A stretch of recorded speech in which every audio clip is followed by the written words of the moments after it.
Oke, Assalamualaikum warahmatullahi wabarakatuh. Selamat pagi teman-teman semuanya untuk mahasiswa di kelas saya yaitu di perpajakan 2 baik kelas C maupun kelas D. Baik untuk pertemuan 2 ini kita akan metodenya asinkron dengan membahas ya sesuai dengan RPS kita.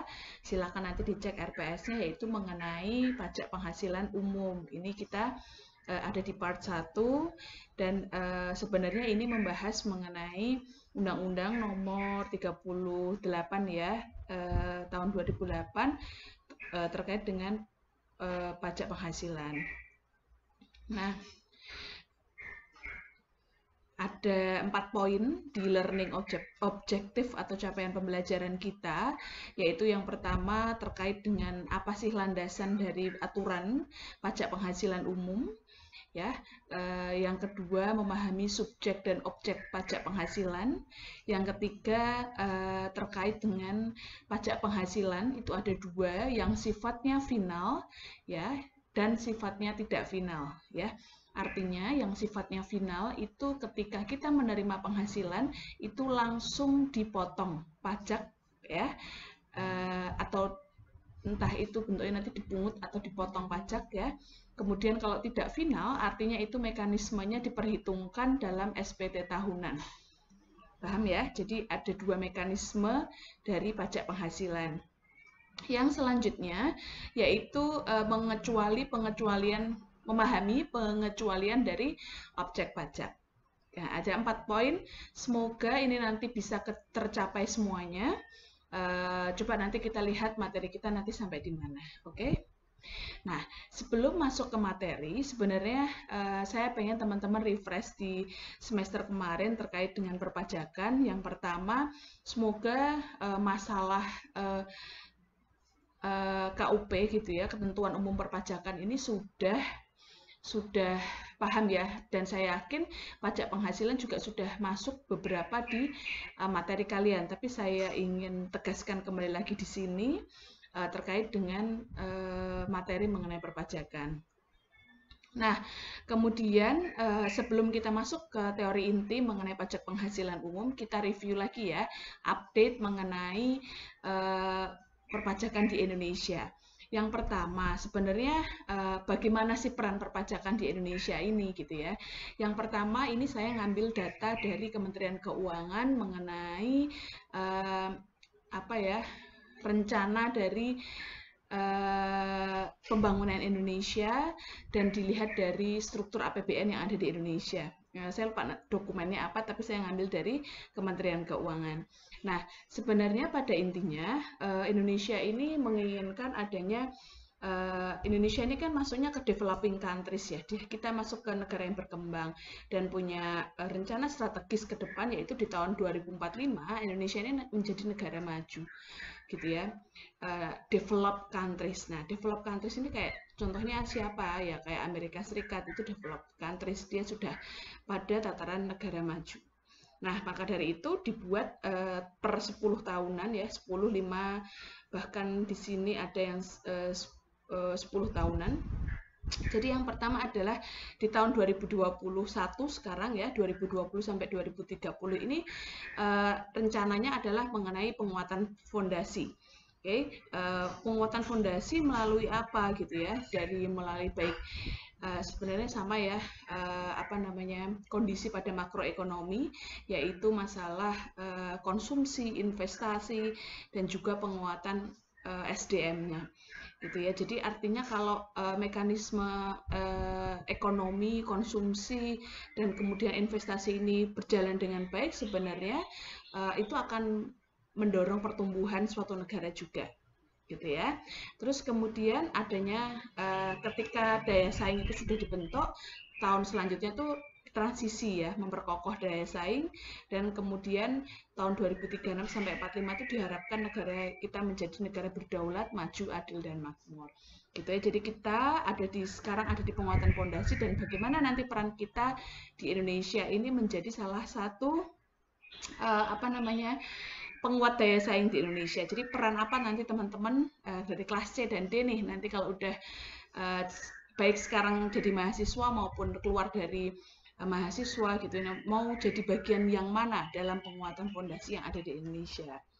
Nah, selanjutnya kalau kita punya rencana jangka panjang gitu ya, kayak rencana strategis Indonesia secara umum, maka kita harus mempertimbangkan dua hal sebenarnya. Ada kondisi finansial dan ada kondisi non finansial. Mau bagaimanapun dalam struktur kehidupan kita pasti ada dua hal gitu ya, mempertimbangkan.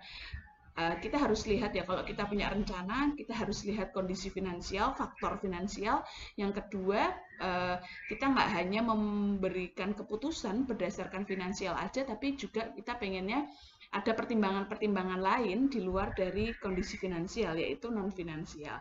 Nah, yang pertama kondisi finansial, ini kita lihat postur ya, proporsi dari anggaran pendapatan dan belanja negara di tahun 2020. Ya, jadi ada anggaran pendapatan dan belanja. Jadi porsi sebelah sini ini adalah pendapatan, yang sebelah kanan ini adalah belanja. Oke. Nah, yang pertama mengenai pendapatan. Jadi tahun 2020 ini pendapatannya ada 2.233,2. Oke. Nah, ini triliun ya. Nah, ini belanjanya lebih besar daripada pendapatannya ya, belanjanya lebih besar, jadi artinya ada defisit anggaran sebesar 307,2. Kalau defisit bagaimana? Artinya selisih atau kekurangan dari pendapatan yang diterima oleh negara dibandingkan belanja itu akan dilihat, akan diusahakan dari pembiayaan. Oke. Nah, kemudian penerimaan perpajakan proporsinya adalah 1,1865,7 triliun. Jadi artinya kalau proporsi yang paling besar dari pendapatan negara kita ini masih pada tataran pajak. Ini kalau diprosentasekan sekitar 87 mungkin ya, 85 ke atas persen. Nah, ini pun terjadi dari tahun 2016 sampai 2020. Data yang ada itu adalah memang data ini memang bergeraknya memang pada tataran 85% ke atas. Artinya memang pajak ini menjadi proporsi terbesar dari komponen pendapatan negara. Ya. Nah, yang kedua PNBP adalah pendapatan negara bukan pajak, itu di luar dari perpajakan adalah 367T dan ada hibah. Oke. Nah, kemudian sebelah ini belanja negara, ada pemerintah pusat dan ada TKDD. Oke. Ada daerah. Nah, kemudian ada defisit dan berapa persen terhadap pendapatan domestik bruto gitu ya. Ternyata adalah 1,76%. Oke. Nah, kemudian diarahkan untuk mendukung pencapaian sasaran pembangunan namun tetap adaptif menghadapi resiko perekonomian gitu ya. Jadi memang tujuannya ke sana tapi adaptif ya. Adaptif itu artinya kita sesuaikan, kita adaptasikan dengan kondisi dan resiko perekonomian yang ada. Oke. Nah, kemudian kita lihat dari tahun ke tahun 2015 sampai 2016 kita lihat penerimaan pajak tuh meningkat dari tahun ke tahun, yang awalnya 2015 sekian sampai di 2020 ini meningkat 1.865,7. Nah, kita lihat. Nah, kemudian apa sih bedanya biru dongker? Ini ada yang coklat gitu ya. Sebenarnya apa bedanya? Nah, di sini sebenarnya adalah ada komponen pajak yang didapatkan yang merupakan komponen penerimaan perpajakan. Jadi ada PPh migas, ya, ada yang non migas, kemudian ada yang proporsi untuk cukai. Oke, nah kita lihat di sini. Jadi cukainya segini, non migas segini, migas itu segini. Biasanya dari korporasi. Artinya non migas menyumbang terbesar. Oke. Nah, kalau kita lihat dari garis biru ini adalah pertumbuhan penerimaan perpajakan. Kemudian kalau yang garis orange adalah pertumbuhan pajak non migas. Oke. Gitu ya. Jadi kita lihat proporsinya. Artinya apa? Pendapatan negara dari tahun ke tahun ini meningkat. Gitu ya, dari sisi perpajakan. Nah, akan tetapi meningkatnya di Indonesia ini walaupun rasio pajak terhadap penerimaan atau pendapatan negara ini meningkat, namun jika kita bandingkan dengan PDB, pendapatan domestik bruto di Indonesia yang berdasarkan data BPS, itu namanya penerimaan pajak dibagi PDB, ini namanya rasio pajak, tax ratio. Kalau kita bandingkan compare ya dengan negara-negara ASEAN lainnya gitu ya. Nah, kita lihat bahwa ternyata Indonesia ini memiliki tax ratio yang paling rendah, 10,7% dibandingkan negara lainnya. Nah, kenapa Bu kok rasionya ternyata rendah juga ya? Kita lihat kenaikan dan peningkatan ini gitu ya. Mengenai tax rasionya. Ini pakai data 2017 ya perbandingannya, karena mungkin melihat data yang update belum ada gitu ya. Ini dari data World Bank-nya, tapi kayaknya saya kemarin cek di data World Bank tahun 2019 juga sudah ada. Artinya memang Indonesia masih pada proporsi yang lebih rendah. Nah, mengapa ini bisa terjadi gitu ya? Yang pertama memang karena artinya kan logikanya gini, kalau PDB itu meningkat, jadi penghasilan domestik bruto itu meningkat ya. Harusnya kan suatu negara penerimaan penghasilan pajaknya besar, karena pajak itu, objek pajak itu adalah penghasilan. Tambahan penghasilan itu dikenakan pajak. Artinya, kalau pajak domestik brutonya meningkat, harusnya proporsi pajaknya juga meningkat. Gitu loh logikanya. Tapi kenapa nggak meningkat gitu? Nah, ada beberapa problem ya. Jadi yang pertama dari sisi PTKP, penghasilan tidak kena pajak. Kalau kita lihat PTKP di Indonesia, jadi proporsi yang nggak kena pajak ya itu cukup tinggi dibandingkan negara-negara ASEAN lainnya. Yang kedua adalah mengenai persentase pengenaan pajaknya, tarifnya. Nah, tarif ini juga cenderung lebih rendah daripada negara-negara lainnya. Gitu ya. Jadi ada dua hal dari sisi PTKP. Artinya sebenarnya pemerintah memang melihat bahwa banyak proporsi pendapatan sebagian besar masyarakat di Indonesia ini pada tataran yang di bawah PTKP. Ya, jadi artinya ternyata walaupun domestik bruto ini didapatkan, ternyata banyak orang yang memang nggak dikenakan pajak gitu. Artinya masih di bawah PTKP, misalkan PTKP-nya yang sesuai tugas kalian ya.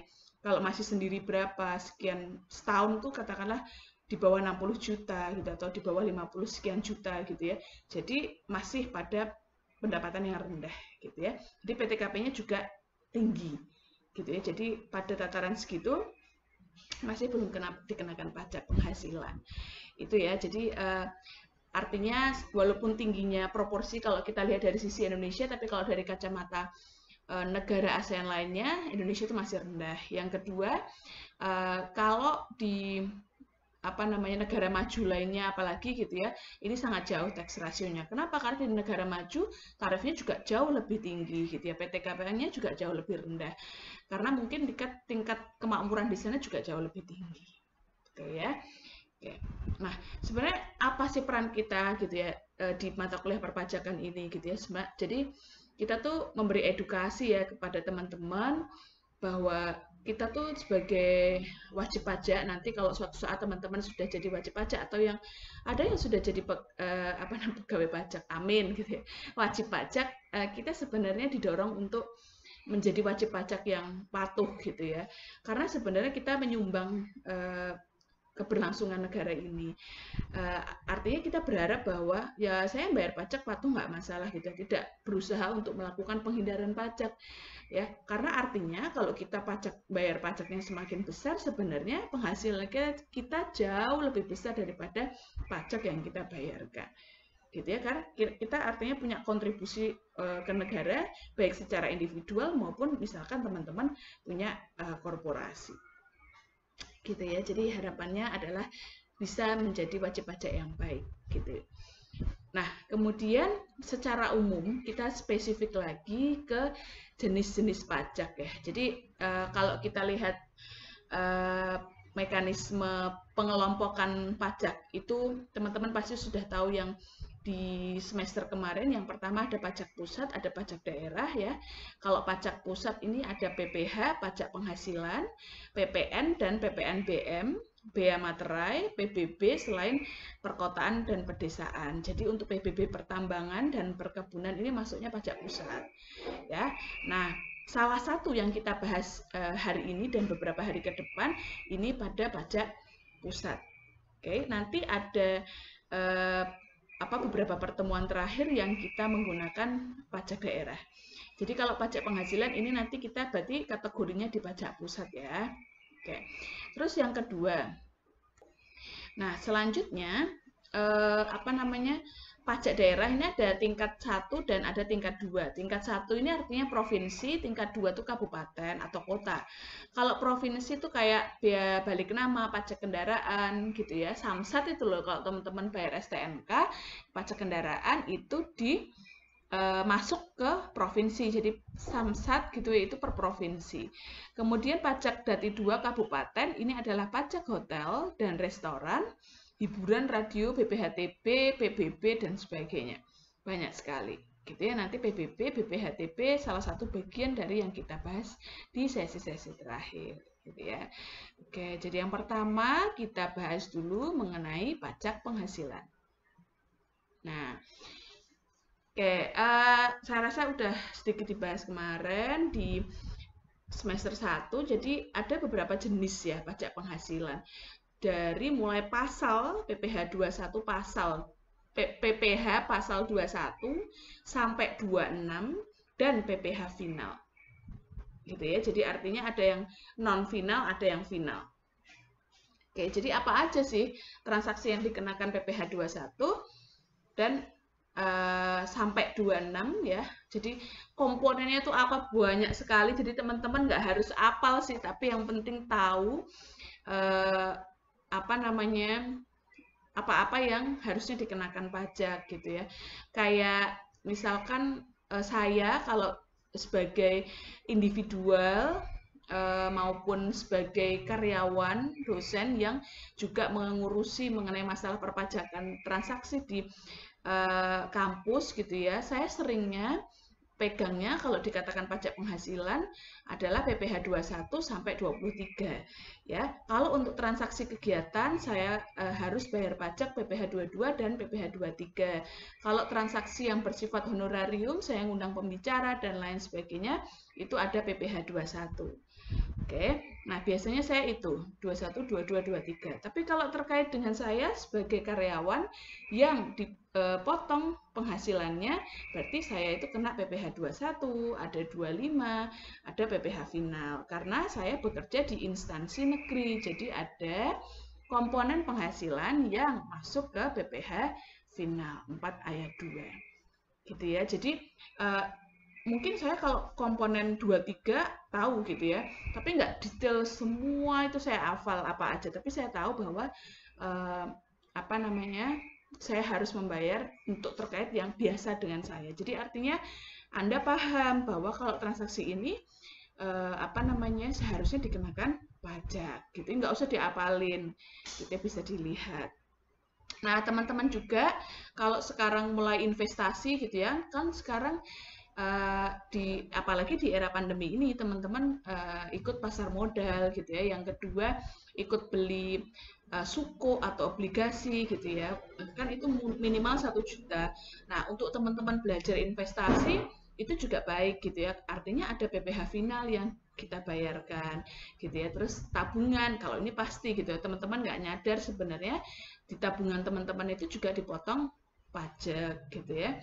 Terus kemudian banyak kok dalam kehidupan kita yang nggak kita sadari, oh ternyata sebenarnya kita bahas ini gitu loh ya. Di tabungan kena pajak, deposito kena pajak, investasi kena pajak gitu. Jadi kita nggak bisa menghindar dari pajak gitu ya. Oke, nggak masalah gitu ya. Selain kita misalkan teman-teman yang beragama Islam, kita punya kewajiban untuk membayar zakat gitu ya, tapi kita juga punya kewajiban untuk ke negara kita untuk masalah pembayaran zakat. Pembayaran pajak gitu ya. Nah, itu masih pengantar, sudah 19 menit. Oke, sekarang secara umum bagaimana kewajiban pajak seorang wajib pajak gitu ya. Ada banyak hal. Kita lihat apakah sebagai orang pribadi atau sebagai badan gitu ya. Kita perannya di mana? Jadi teman-teman ini nanti perannya sebagai apa? Misalkan teman-teman yang lebih prefer sebagai pegawai, oke? Karyawan. Berarti kenanya di sini PPh 21 dan PPh 26. Oke. Terus kemudian teman-teman sebagai kontraktor gitu ya, kegiatan membangun sendiri, atau teman-teman bekerja di perusahaan yang melakukan kegiatan membangun bangunan sendiri, kena PPN KNS, kegiatan membangun sendiri. Teman-teman punya badan gitu ya, atau usaha mau menjual aktiva tetap, kena PPN ya. Terus kemudian ini adalah misalkan badan kalau pulaan barang ada supplier barang, ada supplier jasa, kita butuh uang ada kreditur gitu ya, kita ada misalkan berbadan hukum PT gitu ya, kita entah ini mendapat bagian laba gitu ya, kita investasi kita dapat bagian laba, dan juga kita jual barang ke customer gitu ya. Nah, untuk yang apa namanya outputnya. Nah, untuk jual barang ke pihak lain, artinya kita di sini semua transaksi ini dikenakan PPN. Kita lihat beli barang ada PPh 22, ada PPN ya. Pengadaan jasa dan sebagainya ada PPN-nya, ada PPh-nya, bunga pinjaman dan sebagainya. Oke, ada customer dan sebagainya. Nah, ini namanya kewajiban pajak ya, PPh dan PPN bagi wajib pajak. Jadi teman-teman di posisi yang mana gitu ya. Teman-teman mau bantu memberi konsultasi ke pihak siapa gitu, apakah pihak OP, orang pribadi maupun badan gitu ya. Oke, itu tadi pengantar yang 20 menit sendiri, artinya saya pengen teman-teman melihat case pajak ini pada tataran yang lebih luas ya. Jadi kita lihat isu yang sebenarnya kita tuh nggak cuma sekedar orang akuntansi tahu ngitung pajak aja ya, secara teknis itu gampang. Nanti kalian lulus ikut brevet itu bisa dipahami, tapi kita yang penting adalah aware, tujuannya kita sadar bahwa ada banyak transaksi di sekitar kita yang ini terkait dengan perpajakan. Teman-teman belanja ke Alfamart, Indomart aja dipotong pajak gitu ya, ke Superindo dipotong pajak dan sebagainya. Oke, jadi bayar pajak ya untuk PPN gitu ya. Nah, itu aware saja sama hal-hal seperti itu. Tuh, terus sekarang kita masuk ke yang pertama. Ada 4 ya, tadi learning objektifnya. Yang pertama sekarang aturan terkait pajak penghasilan. Oke. Nah, aturan terkait pajak penghasilan umum, makanya kemarin di SPADA saya munculkan bahwa silakan, tadi saya di depan bilang 38 ya, sorry ya, 36 tahun 2008 kebalik. Oke, ini perubahan keempat. Jadi sekarang masih berlaku. Silahkan download sendiri agar teman-teman main ke websitenya Dirjen Pajak. Jadi nggak saya langsung munculkan, agar sengaja teman-teman biar browsing ke sana, cari-cari berita di sana, cari-cari info di sana, agar lebih luas pandangannya, gitu ya. Jadi silahkan di-download, dibaca. Jadi semua yang ada di sini ini adalah sebenarnya summary dari apa yang ada di undang-undang. Kita bahas gitu ya. Apa yang undang-undang itu kan bahasanya formal gitu. Apa sebenarnya penerapan itu di kehidupan sehari-hari. Nah, jadi Undang-Undang Nomor 36 Tahun 2008 ini kalau undang-undang itu kan sifatnya umum. Ada beberapa peraturan, PP, Kepres, PMK, KMK, peraturan, keputusan, surat edaran Dirjen Pajak yang menjelaskan dari setiap komponen yang ada dalam pajak penghasilan. Jadi kalau butuh penjelasan silahkan dilihat di peraturan turunannya, gitu ya. Oke, nah silahkan di-download, dan sebenarnya PPT ini mungkin sudah banyak beredar ya, hanya saya modifikasi sesuai dengan kebutuhan kita. Oke, nah yang kedua kita memahami subjek dan objek pajak. Jadi siapakah subjeknya pajak penghasilan dan siapakah objeknya pajak penghasilan? ya. Subjek itu terkait dengan apa? Dengan siapanya, gitu ya. Kemudian kalau objek, kemudian apa yang dikenai pajak penghasilan, kan gitu. Subjeknya siapa, pelakunya siapa, gitu loh. Nah, kalau objek siapa, apa yang dikenakan pajak penghasilan, gitu loh. Nah, oke.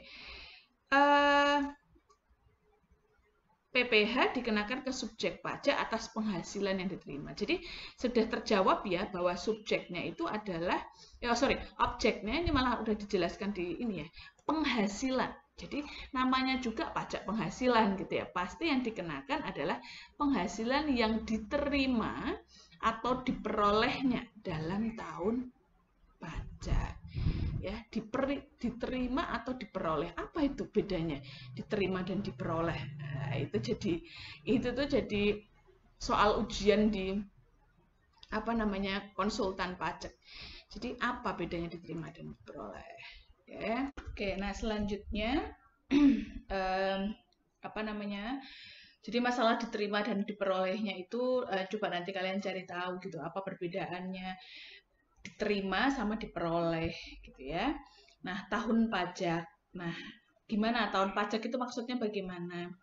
PPh dapat dikenakan atas bagian tahun pajak jika kewajiban subjektif mulai dari bagian tahun. Tahun pajak adalah tahun takwim ya, artinya tahun kalender. Oke, jika tahun buku tidak sama, jadi pembukuannya nggak sama, dapat menggunakan tahun buku asalkan berdurasinya 12 bulan.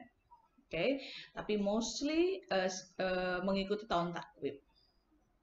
Ya, tahun takwim 1 Januari sampai 31 Desember.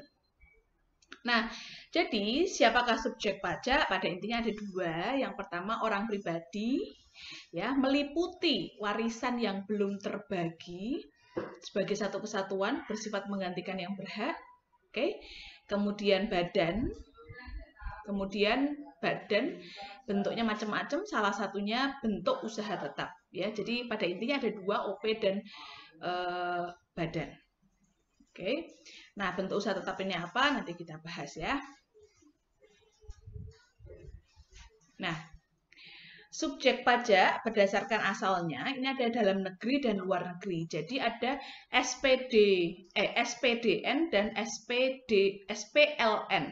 Ya, jadi subjek pajak yang memang dalam negeri ya dan luar negeri. Nah, apa sih sebenarnya subjek pajak dalam negeri, luar negeri? Apakah bisa orang luar negeri masuk ke subjek pajak kita gitu ya? Pada intinya ini adalah dari sumber penghasilannya. Apakah dari dalam negeri, apakah dari luar negeri? Oke, kalau teman-teman hanya bekerja di dalam Indonesia gitu ya, kemudian penghasilan dari Indonesia, nah dilihat itu adalah subjek pajak dalam negeri. Kita lihat kriterianya subjek pajak dalam negeri, orang pribadi dan badan. Kalau orang pribadi ini adalah jadi orang yang bertempat tinggal di Indonesia lebih dari 183 hari dalam 12 bulan. Oke, jadi dia tinggal di Indonesia lebih dari 183 hari selama 12 bulan. Oke, atau dalam 1 tahun pajak berada di Indonesia dan mempunyai niat bertempat tinggal di Indonesia. Ya, jadi bukan berarti tinggal di sini sebulan Indonesia terus keluar lagi pulang ke sini lagi sebulan. Nah, itu tetap dihitung dalam jangka waktu 12 bulan. Oke, jadi perhitungannya tidak hanya sekedar dalam 1 tahun itu dia berapa lama, tapi bulan. Misalkan mulai kesininya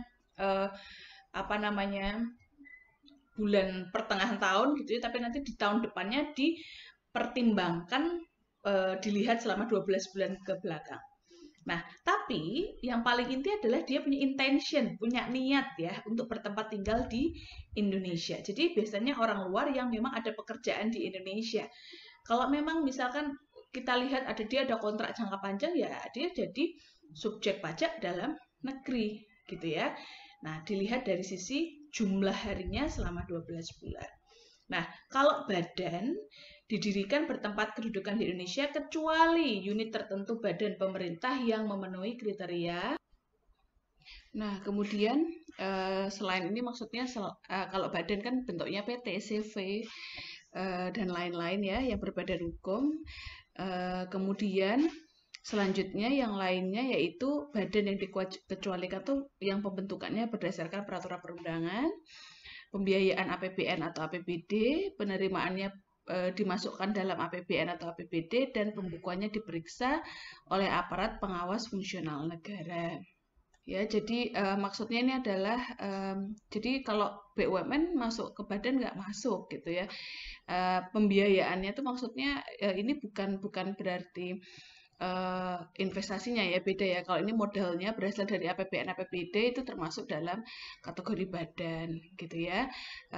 Jadi kalau ini penerimaannya semua penerimaan, jadi badan yang memang dibentuk di bawah APBN atau APBD gitu ya, tapi pembiayaannya dari sana gitu ya. Nah, misalnya kayak Universitas UNS sebelum tahun 2020 ini kan bentuknya BLU ya, Badan Layanan Umum. Jadi badan-badan yang didirikan di bawahnya pemerintah pusat maupun daerah maupun provinsi yang bersifat pelayanan. Jadi misalkan kayak UNS ini BLU. BLU ini mendapatkan anggaran dari APBN. Kemudian kalau di BLUD itu contohnya kayak Dinas Kesehatan tuh punya bawahnya puskesmas itu namanya BLUD. Dan unit layanan lainnya, unit-unit lainnya, unit perpustakaan gitu. Itu yang layanan di bawah dinas yang pembiayaannya didapat dari APBN atau APBD. Gitu ya, itu maksudnya, itu bukan termasuk badan yang dimaksud di ini. Jadi ini badan yang sifatnya komersial. Nah, subjek pajak luar negeri ini adalah orang pribadi yang tidak bertempat tinggal di Indonesia, atau berada di Indonesia tidak lebih dari 183 hari. Ya, jadi dia ada di Indonesia kurang dari 183 hari selama 12 bulan. Dan badan yang tidak didirikan dan tidak bertempat kedudukan di Indonesia. Nah, ini meliputi menjalankan usaha atau kegiatan melalui BUT di Indonesia ya. Jadi dia tidak didirikan di Indonesia gitu ya, tapi mendirikan BUT di Indonesia, menerima atau memperoleh penghasilan dari Indonesia, bukan dari menjalankan usaha atau kegiatan melalui BUT di Indonesia. Jadi tidak punya perwakilan di Indonesia, tapi memperoleh penghasilan di Indonesia. Nah, contohnya apa? Sekarang ini banyak contohnya terkait dengan bukan BUT, bukan badan gitu ya. Contohnya kayak kemarin yang rame gitu ya, Netflix. Netflix itu dia nggak punya perwakilan di Indonesia, dia bukan BUT, tapi dia mendapatkan penghasilan di Indonesia. Ya, gitu ya. Terus kemudian banyak perusahaan IT lainnya yang dia tidak punya tempat kedudukan ya. Bertempat kedudukan tuh artinya memang dia punya kantor perwakilan. Secara hukum dia nggak punya perwakilan kantor yang ada di Indonesia. Gitu ya. Nah, kemudian bentuk usaha tetap adalah bentuk usaha yang digunakan oleh baik orang pribadi sebagai SPLN dan badan sebagai SPLN untuk menjalankan usaha atau kegiatan di Indonesia. Nah, kalau ini jelas ya. Jadi bentuk usaha tetap ini adalah perwakilan dari badan ya. Jadi kayak kantor perwakilan, kantor cabang, atau dia punya pabrik, unit produksinya, jadi bagian dari suatu perusahaan yang ada di luar negeri tapi dia beroperasi di Indonesia. Itu yang dinamakan bentuk usaha tetap. Nah, apa sebenarnya perbedaan inti antara pemenuhan kewajiban perpajakannya baik subjek pajak luar negeri dan subjek pajak dalam negeri? Itu apa sebenarnya perbedaan intinya gitu ya. Nah, perbedaan intinya nanti ada beberapa hal gitu ya. Jadi kalau dia jadi wajib pajak dalam negeri, dia akan dipajaki penghasilannya baik yang didapatkan dari Indonesia maupun yang diterima di luar Indonesia. Itu kalau dia termasuk dalam negeri ya. Tapi kalau dia subjek pajak atau wajib pajak luar, dia hanya mendapatkan, dia akan dikenai pajak penghasilan berdasarkan penghasilan yang didapatkan dari di Indonesia saja. Kalau dia memang subjek pajak luar negeri, dia akan dipajaki berdasarkan penghasilan yang diterima di Indonesia. Tapi kalau dia subjek pajak dalam negeri, dia akan dipajaki baik penghasilan yang diterima di Indonesia maupun di luar Indonesia. Ya, dipahami dulu itu. Nah, kalau subjek pajak dalam negeri kena tarif penghasilan yang secara umum yang dikenakan sesuai peraturan Indonesia. Kalau luar negeri dia ada tarif tersendiri ya. Jadi tarifnya pasalnya berbeda dengan tarif di subjek pajak dalam negeri. Tarifnya biasanya lebih tinggi daripada tarif yang sebagai SPDN. Nah, kalau beda yang ketiga adalah masalah dokumennya. Kalau dalam negeri dokumennya kita harus menyampaikan SPT setiap tahunnya. Tapi kalau dia LN dia tidak punya kewajiban untuk menyampaikan SPT karena pajak yang didapat langsung dipotong final ya. Jadi dipotong final, dia hanya bisa menunjukkan bukti potongnya. Gitu ya. Nah, ini adalah beberapa contoh bentuk usaha tetap tadi yang saya jelaskan, dari mulai tempat kedudukan manajemen itu artinya ya office-nya, kantornya, cabangnya, kantor perwakilan, gudang, dan sebagainya. Itu tadi yang terkait dengan bentuk usaha tetap. Nah, ini contoh-contoh ya yang tadi ditanyakan juga di grup ya. Jelas ya kalau ini SPDN orang pribadi. Kalau di Makassar, nah dia punya ini loh, berencana, niat, intention tadi itu penting untuk kategori subjek pajak ya. Jadi bukan subjek pajak ini nanti ada di sini karena dia niatannya sudah pindah dan bekerja untuk menetap di New York. Terus kemudian berada di Indonesia 2 Februari sampai 11 Februari, ini lebih dari 183 hari. Kemudian bekerja selama 1 bulan dan berencana menetap. Nah, berencananya walaupun masih 1 bulan. Nah, beberapa yang contoh selanjutnya itu nomor 6 sampai nomor 10 ini adalah contoh badan. Oke, nah kemudian dari mulai didirikan di Indonesia oleh WNA dan sebagainya, BUT gitu ya, SPDN, Badan PT Biaya. Nah, dia karena berkedudukan di Indonesia, dia sebagai SPDN, badan. Jadi kalau SPDN tadi saya bilang dia perpajakannya baik yang didapatkan dari dalam maupun dari luar negeri. Oke. Didirikan di Indonesia namun berencana untuk memindahkan kedudukan dan operasinya di luar negeri. Oke. Terus kemudian untuk memindahkan kedudukan operasinya di luar negeri ya. Jadi tadi ya intention tadi niatan, terus kemudian berkedudukan di luar negeri namun memiliki investasi saham atas satu perusahaan di Indonesia. Jadi artinya penghasilan yang diterima di Indonesia sama seperti yang ditanyakan terkait dengan Bash & Co Corporation. Jadi definisinya kita lihat di sini adalah menerima atau memperoleh penghasilan di Indonesia bukan dari menjalankan usaha atau kegiatan melalui BUT. Jadi walaupun bukan melalui BUT tapi mendapatkan penghasilan di Indonesia, itu dikatakan sebagai subjek pajak luar negeri, gitu ya. Terus tadi tempat kedudukan, tempat tinggal atau kedudukan WP dibagi menjadi dua, yaitu orang pribadi dan badan, ditetapkan oleh Dirjen Pajak dan menurut keadaan sebenarnya. Apa maksudnya ditetapkan oleh Dirjen Pajak dan menurut kondisi keadaan yang sebenarnya? Jangan lupa kalau mau melihat ketentuan mengenai tempat tinggal orang pribadi dan tempat kedudukan badan ini, kriterianya apa itu bisa dilihat di peraturan Dirjen Pajak, yaitu di nomor 12 peraturan Dirjen tahun 2015. Jadi silakan dicek di aturan ya mengenai aturan tersebut. Contohnya saya bacakan, tempat tinggal orang pribadi itu maksudnya adalah penetapannya jadi mengacu ke bahasa yang sebelumnya nih ya, tempat tinggal ya, berkedudukan tempat tinggal ya. Ini ya, bertempat tinggal ini artinya ketika kriterianya adalah rumah tetap orang pribadi beserta keluarga tempat tinggal gitu ya. Rumah tetap orang pribadi tempat pusat kepentingan pribadi dan ekonomi dilakukan. Tempat orang pribadi lebih lama tinggal. Dalam hal rumah tetap tempat pusat kepentingan pribadi dan ekonomi yang dimaksudkan di pasal sebelumnya. Tempat yang ditetapkan oleh Dirjen Pajak gitu ya. Jadi kalau tidak punya tempat pribadi, tempat yang dikatakan oleh DJP ini sebagai tempat tinggal selama berada di Indonesia gitu ya. Itu tempat tinggal orang pribadi. Kalau badan ini bukan tempat tinggal maksudnya, tapi kedudukannya gitu ya.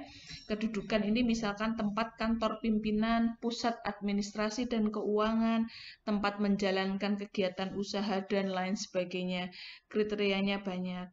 Terus tempat kantor pimpinan berada, dalam hal tersebut kantor pimpinan terpisah dari pusat tempat administrasi keuangan dan tempat menjalankan kegiatan usaha dan seterusnya. Itu ada di peraturan DJP nomor 12 tahun 2015 gitu ya. Jadi artinya kita nggak cuma sekedar itu ada di Indonesia, apanya gitu, tempat kedudukannya, tempat kantornya, apakah pimpinannya ataukah administrasinya ataukah kegiatan lainnya gitu ya. Nah, pertanyaan selanjutnya adalah kapan saat mulai dan akhir kewajiban subjektif gitu ya. Pasal 2A ayat 1 sampai 5, kapan ada 3 bagian, yang ini subjek dalam negeri ya. Kemudian subjek luar negeri. Kapan ditetapkannya dia sebagai memiliki kewajiban subjektif? Kenapa? Karena masih ingat di materi perpajakan 1 di KUP ada namanya kewajiban seseorang itu menjadi wajib pajak kalau sudah memenuhi kewajiban subjektif dan objektif gitu ya.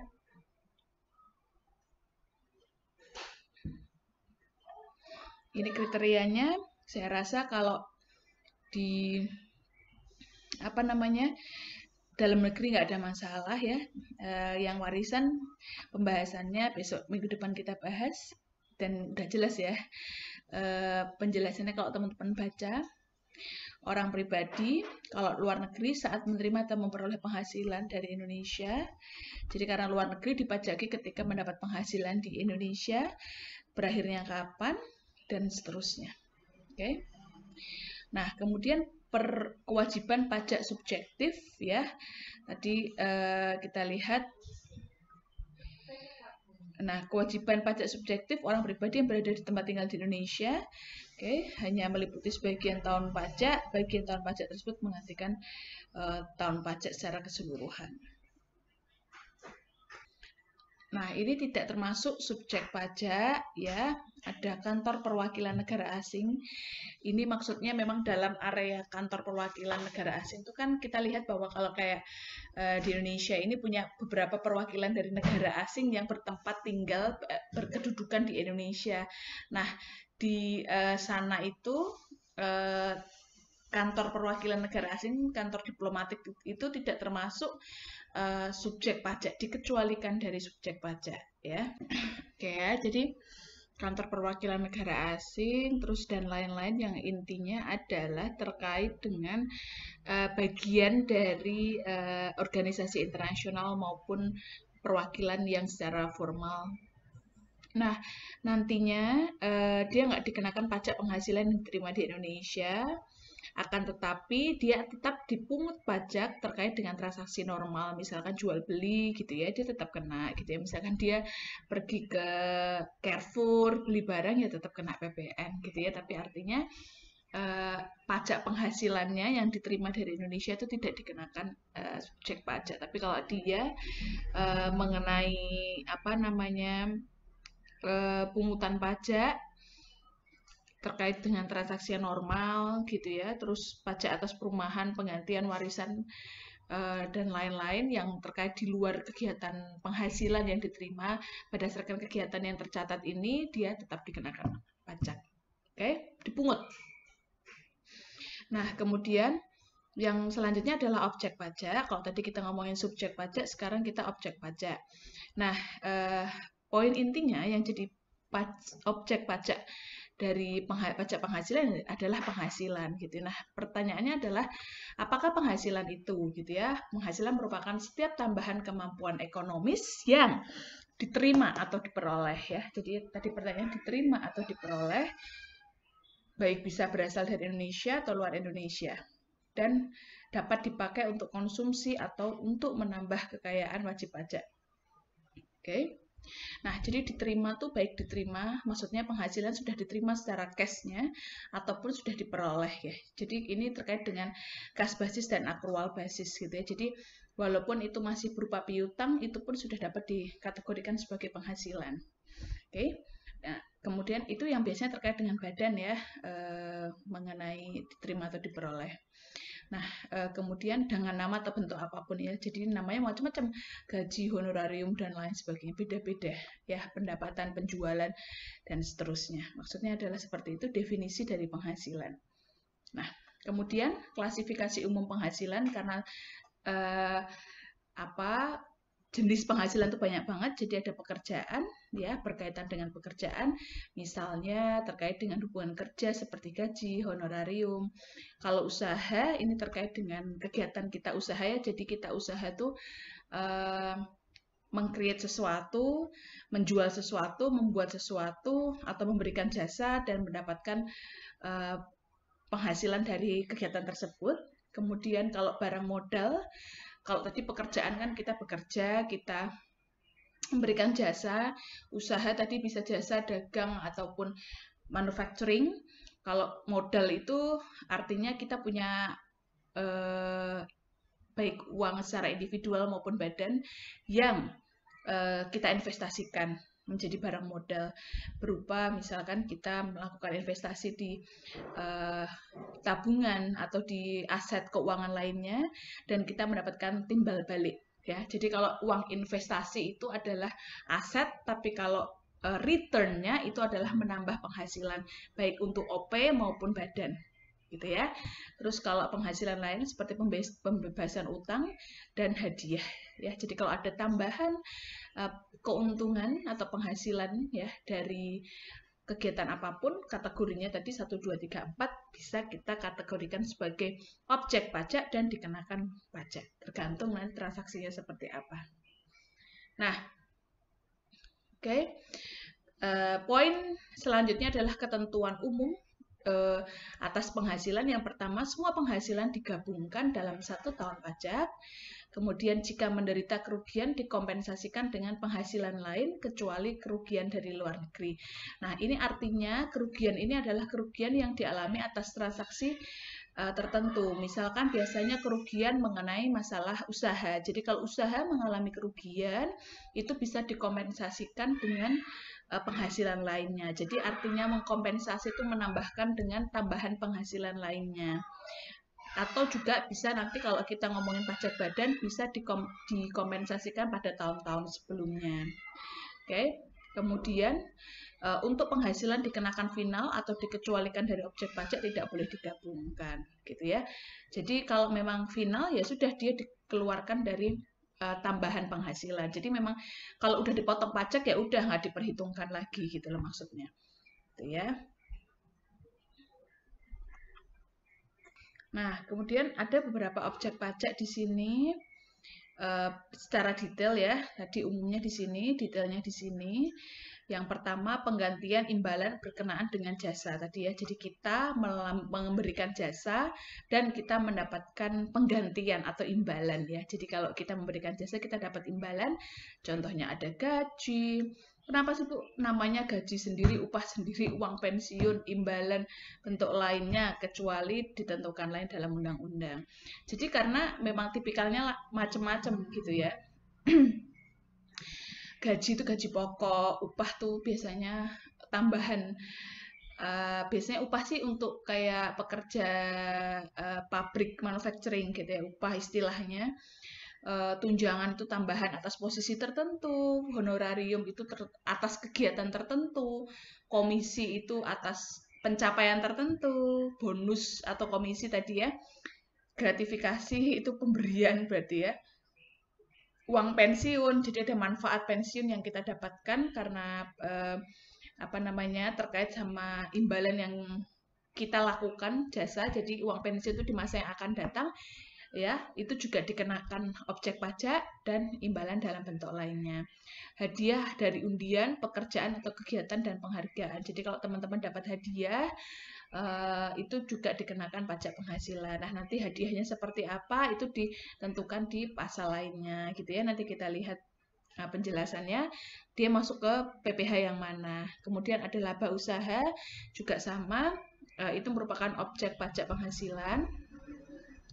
Kemudian keuntungan karena penjualan. Jadi kalau teman-teman punya aset, kemudian dilakukan penjualan atau pengalihan harta, diberikan ke pihak lainnya, dan ada kenaikan dari nilai aset tersebut, dijual nilainya lebih tinggi daripada nilai bukunya, maka keuntungan tersebut, kan ada keuntungan penjualan aset tetap misalkan, itu merupakan juga terkait dengan objek pajak. Yang selanjutnya, penerimaan kembali pembayaran pajak yang telah dibebankan sebagai biaya dan pembayaran tambahan pengembalian pajak. Ini biasanya ketika ada pengembalian pajak karena kita dipotongnya terlalu besar, kan dikembalikan ke kita, itu dinamakan masuk ke dalam objek pajak, ya. Jadi misalkan tahun kemarin kita dipotongnya terlalu banyak dan kemudian dikembalikan ke kita, itu diakui sebagai pendapatan, gitu ya. Atau angsuran pajak kita yang banyak, kelebihan dari beban pajak yang sesungguhnya, maka bisa dikembalikan langsung, bisa ditangguhkan. Nah, kalau dikembalikan, maka dianggap sebagai pajak penghasilan. Kita dapat bunga dari, atau termasuk premium diskonto karena transaksi investasi kita dapat dividen, ya. Dividen itu kita bagi hasil, gitu ya, dapat royalti, dapat penghasilan sewa dari penggunaan harta, kita punya rumah dikontrakkan, gitu ya, dan lain sebagainya. Yang itu kita dapat pendapatan sewa. Jadi misalkan saya sebagai dosen dan saya ini, nah, kemudian penerimaan atau perolehan pembayaran berkala atas aktivitas tertentu lainnya. Terus kalau keuntungan karena pembebasan utang tuh maksudnya kalian punya, kita atau usaha biasanya sih pada badan, ya. Badan itu punya utang ke satu pihak yang ketika dia melakukan pelunasan itu lebih rendah daripada nilai bukunya. Misalnya transaksi ini tuh kebanyakan pemindah alihan jadi modal, gitu loh. Kayak misalkan gini, ada pihak perusahaan A pinjam uang ke pemegang sahamnya, namanya Pak B, gitu ya. PT A ini pinjam ke Pak B sebesar 100 miliar. Nah, pas mau melunasi di tahun 2020 gitu ya, ini melunasinya tidak secara dibayarkan langsung, gitu ya, tapi dikonversi jadi modalnya, tambahan modal untuk Pak B.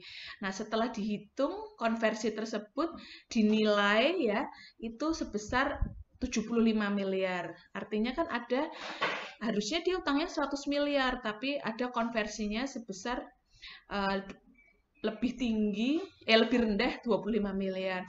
Maka dari itu, nilai selisih tersebut kan merupakan keuntungan perusahaan. Kenapa? Karena dia punya utang segitu, tapi secara nilai dinilai lebih rendah. Oleh karena itu, selisihnya tersebut merupakan keuntungan yang diakui dan harus dikenakan pajak penghasilan, gitu ya. Jadi biasanya pembebasan utang itu adalah adanya pelunasan dari utang tersebut yang nilainya lebih rendah daripada nilai utang yang ada. Tuh. Bisa jadi kalau utangnya konversi mata uang rupiah juga bisa, atau konversi ke modal. Biasanya kebanyakan melalui konversi modal. Kecuali peraturan pemerintah. Kenapa? Maksudnya ada yang dikecualikan untuk jumlah kredit yang di bawah tertentu. Kalau nggak salah di bawah 350 jutaan.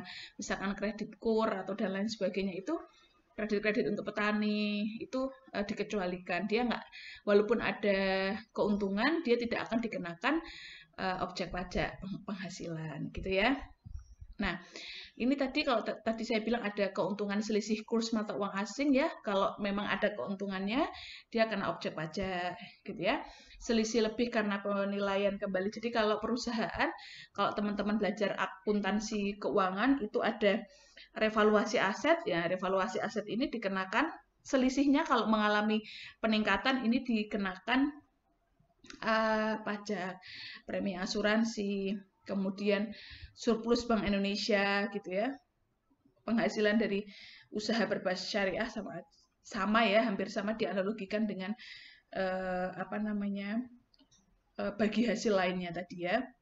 Imbalan bunga, tambahan kekayaan itu dan sebagainya. Oke. Oke, kita sudah sampai di poin yang selanjutnya. Nanti kalau ada yang tadi penjelasan saya kurang paham, silahkan ditanyakan kembali. Yang tadi saya bilang final dan nggak final, gitu ya.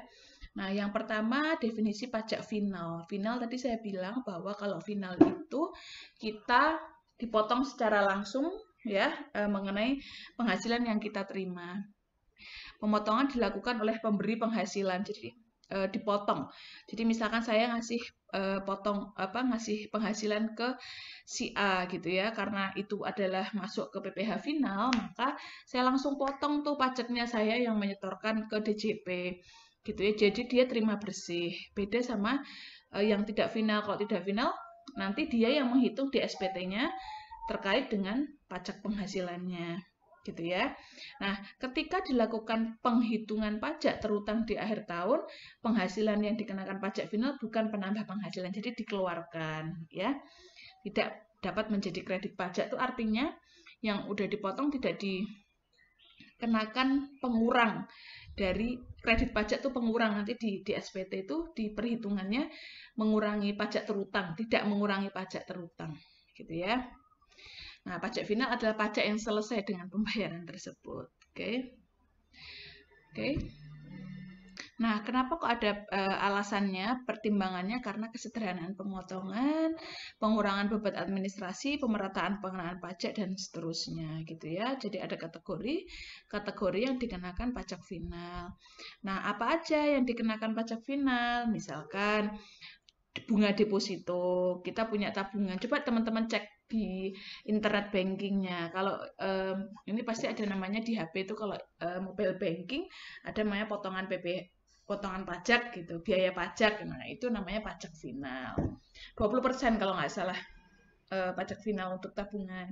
Kalau untuk investasi lainnya, suku obligasi itu 15%. Gitu ya.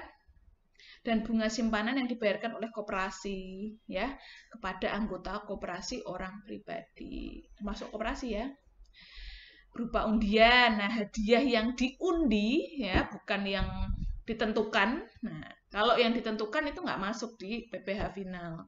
Tapi kalau yang diundi, jadi hadiahnya yang bagaimana yang diundi masuk ke pajak final ya. Transaksi saham, sekuritas lainnya, teman-teman yang suka pasar modal itu kena pajak final. Penghasilan transaksi dari berupa pengalihan harta, penjualan tadi ya, tanah, jasa konstruksi, real estate dan lain sebagainya. Persewaan tanah, bangunan itu kena pajak final. Ya, jadi transaksi apapun itu kena pajak ya. Kalau kategorinya ini kena final. Dan penghasilan tertentu lainnya yang diatur berdasarkan peraturan pemerintah ya. Jadi ada peraturan pelaksana bawahannya dari undang-undang ini adalah beberapa hal lainnya gitu ya. Undian diatur sendiri,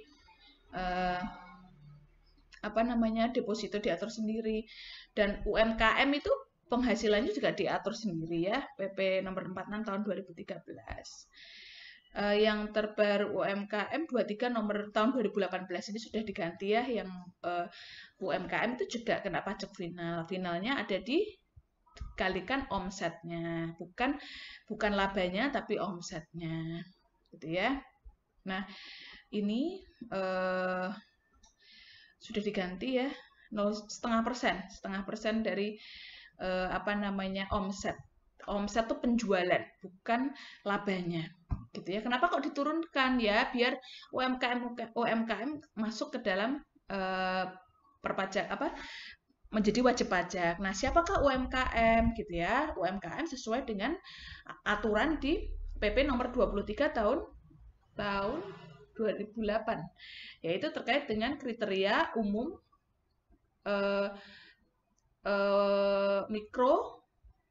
usaha mikro, kecil, dan menengah. Nah, itu ada kriterianya. Omsetnya berapa, dia masuk ke mikro, kecil, atau menengah. Nah, pada usaha yang termasuk ke dalam UMKM tersebut, baik dari sisi omset maupun aset ya, itu dia dikenakan pajak yang terbaru, yaitu PP 23 tahun 2018 ya. Itu adalah pajak UMKM. 0,5% dari jumlah peredaran. Oke. Nah, ini nggak tepat ya. Nanti kita ganti dua pajaknya. 46 2013 ya. Harusnya 2018.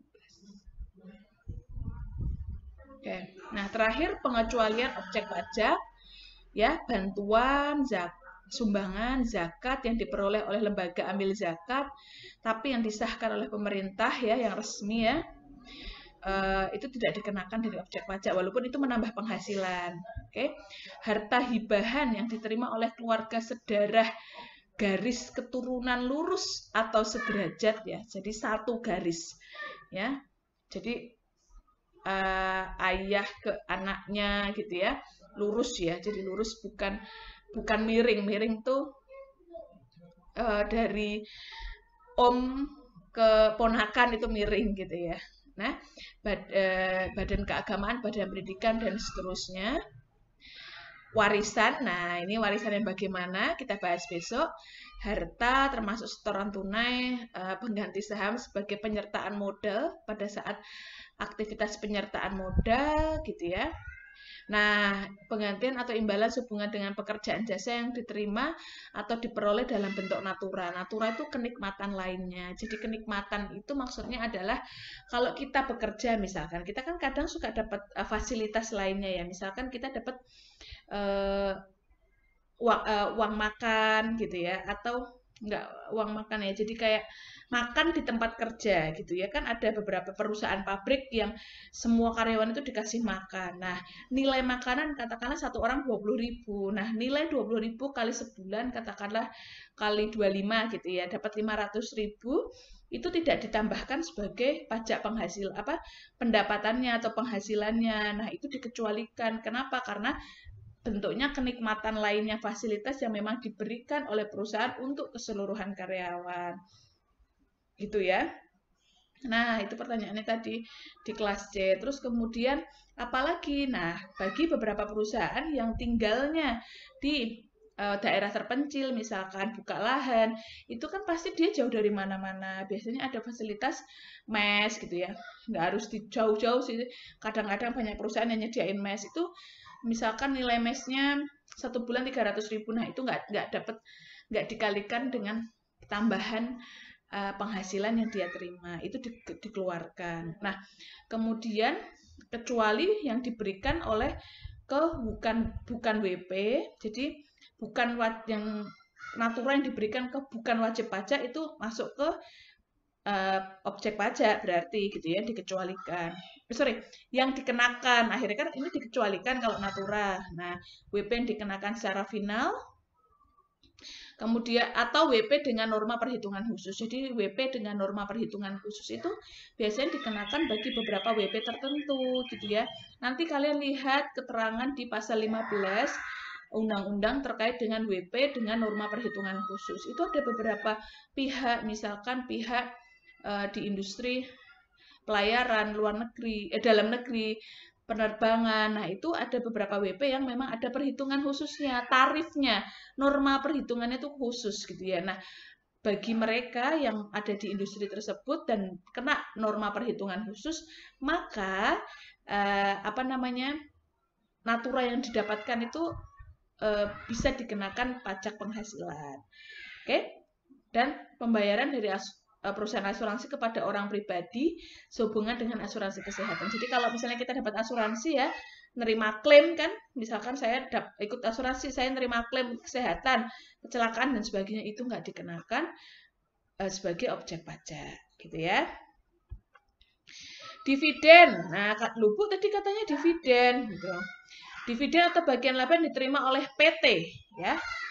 PT sebagai WP dalam negeri, koperasi atau badan usaha milik daerah dari penyertaan modal pada badan usaha yang didirikan dan bertempat kedudukan di Indonesia dengan syarat dividen berasal dari cadangan laba yang ditahan. Jadi dividen yang di sini yang dimaksud adalah, nah ini adalah dividen yang diterima oleh badan ya. Badan maksimalnya badan dia wajib pajak dalam negeri, koperasi, BUMN atau dan lain-lain yang dapat dividen atas penyertaan modal atau investasinya pada badan usaha yang didirikan dan bertempat kedudukan di Indonesia. Jadi dalam negeri ya yang didapatkan. Ini nanti menarik kita bahas terkait dengan pengumuman Bu Sri Mulyani kemarin mengenai dividen untuk badan yang didapatkan dari luar negeri tidak dikenakan. Ini kan untuk dalam negeri nih yang dikecualikan. Nah, sekarang untuk luar negeri juga dikecualikan dengan syarat dikenakan diinvestasikan lagi di Indonesia minimal 30%. Gitu ya. Nah, ini memang kalau dividen sebagai hasil laba dari badan, untuk badan nggak dikenakan objek pajak ya. Iuran diterima atau diperoleh dana pensiun.